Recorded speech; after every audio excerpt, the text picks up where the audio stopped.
Hello and welcome to Wake Up and Smell the Mic S&P 500 review for Thursday, December 29th, 2022. It's now the 28th, about 5:07 p.m. Central Time.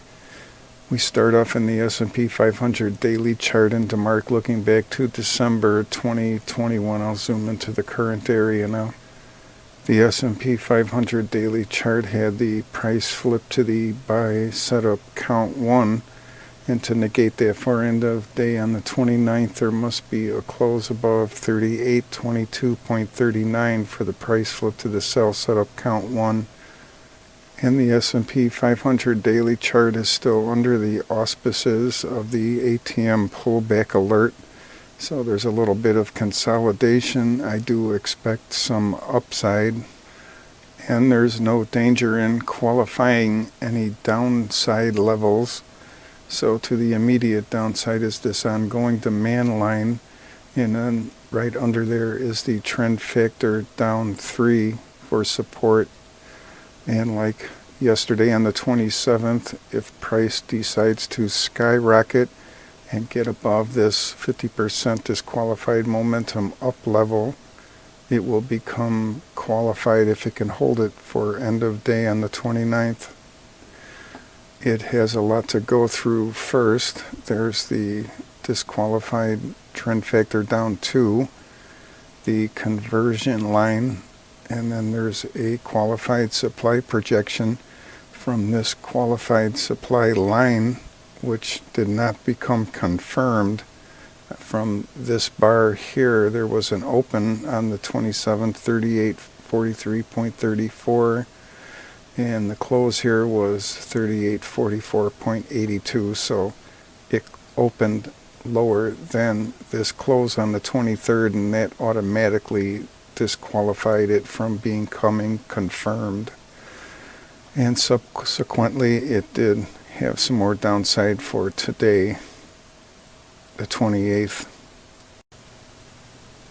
So take the 28th and possibly the 29th pullbacks with a grain of salt, as you can see in this article from Value Line, that we're going to focus on this paragraph here about strategies such as tax loss harvesting right here, and that's the money managers and the likes of them getting rid of losers for the year for their clients to offset gains on their taxes for the year.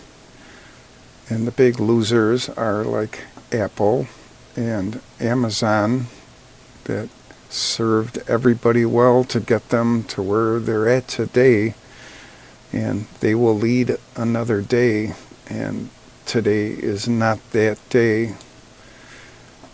And then this is usually followed by window dressing, and you can read here, it's a strategy used by managers to improve appearance, with the key word being appearance, of a fund's performance before presenting it to clients and shareholders.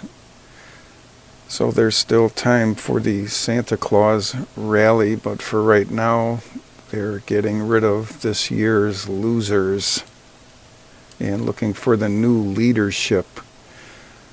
And from where I'm sitting and scanning and looking at thousands of instruments, it really is financials and some energy that is leading the way and will probably be the leaders, at least for the first part of the year for 2023.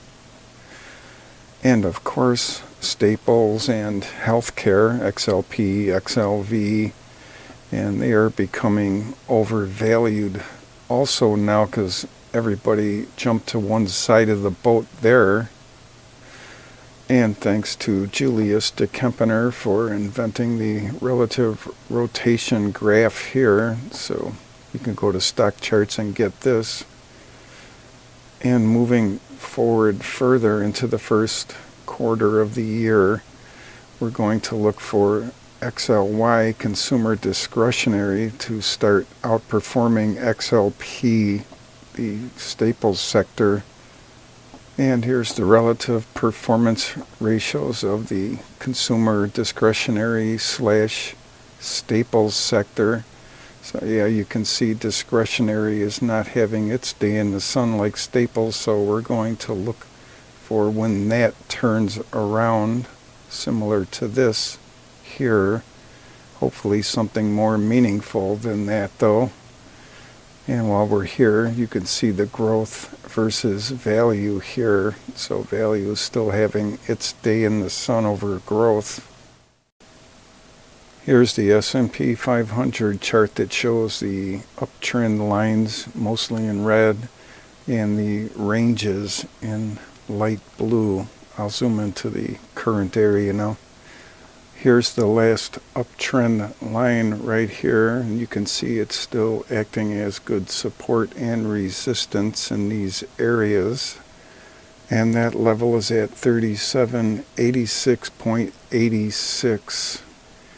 And you can see that the market hours closed underneath it, 3783.22. And in the aftermarket hours at 3:56 p.m. on the 28th, the S&P 500 futures is at 3785.80. And if it doesn't get back above that level, then we're in downtrend land, because this is the last uptrend line. And here's the downtrend line chart, and really there's only a couple valid ones in my opinion for the coming future downtrend, and that's this blue one here, which consists of two lines, and possibly this brown one down here around 3480 for now. I pulled the tape so that we can see these lines better here, and some of them could come into play if my prediction is correct, and we could possibly visit the October and November lows over here for 2020. That's about 3,200. I'll zoom into that area now. And all that have been following along with me for the past few years will know that my prediction for the recession is the end of March 2023, give or take a couple of months. So here, this is February here, around March. So some of these lines here could come into play. And they have served me well going all the way back to the COVID crash, so I still consider them valid for consideration. So the first ones to the immediate downside are these two that are together. They've been together for several weeks, almost months. And that level for tomorrow on the 29th is 3586.58 for both of them. And then to the top side is the Fortress Fed resistance at 3900.